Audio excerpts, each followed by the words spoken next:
Dirjen sama Pak Dirjen untuk mereview proses intensif yang ada di Balai Kota ini dan juga sekaligus mereview secara nasional juga. Saya melihat dalam tahun ini saja sudah ada 4 dokter spesialis yang wafat dan saya sangat dokter intensif yang wafat dan saya sangat merasa sedih dan berduka cita dan seharusnya ini tidak boleh terjadi lagi. Oleh karena itu perbaikan yang fundamental perlu kita lakukan untuk program yang memang sudah 10 tahunan ini berjalan dan selama ini memang perlu kita review kembali progresnya seperti apa. Nah, beberapa hal yang sudah kita putuskan, nomor satu adalah kita akan merapikan namanya definisi jam kerja. Jam kerja itu adalah 40 jam seminggu dan kita jelaskan 8 jam per hari.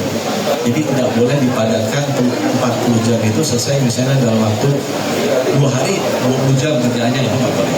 Ya, harus benar-benar 40 jam seminggu, itu artinya 8 jam maksimal dalam 5 hari. Ya, nggak bisa dipadat-padatkan.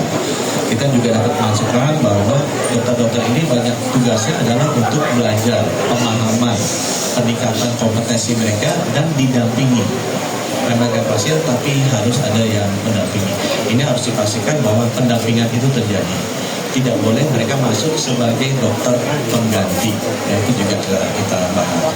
Kemudian mengenai bantuan hidup. Ya, bantuan hidup ini sejak program ini jalan 10 tahun yang lalu memang baru ada kenaikan tuh di 2015-2016.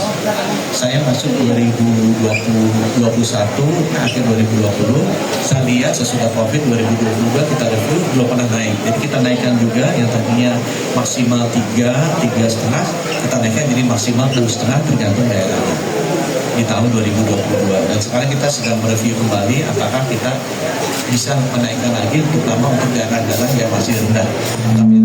Tapi yang sudah kita setuju adalah nanti kita akan bicara dengan kepala daerah, wahana-wahana internship yang ada ini sekarang tidak seragam. Ada yang kasih tunjangan khusus, ada yang tidak. Ada yang bagi-bagi jasa layanannya, ada yang tidak. Itu nanti akan kita sadari siapa. Semua wahana itu harus memberikan minimal tunjangan khusus dan juga jasa pelayanannya. Itu yang ketiga. Yang keempat, kita juga memastikan mengenai cuti. Cuti dari 4 hari, kita sudah naikkan jadi 10 hari. Itu cuti yang biasa, yang normal. Tapi kalau sakit, tidak ada batasan. Kalau sakitnya 2 hari, ya 2 hari dia nggak usah masuk. Sakitnya seminggu, seminggu. Kalau sakitnya sebulan, ya sebulan nggak usah masuk. Kalau dia hamil, ya sesuai dengan aturannya. Ya. Dan tidak ada prolog atau perpanjangan. Yang penting catatan kita adalah karena internship ini sifatnya pemantapan, harus ada jumlah kasus tertentu yang mereka penuhi agar patient safety-nya bisa tercapai. Nah, itu yang kita kejar. Jelajahi cara baru mendapatkan informasi. Download Metro TV Extend sekarang.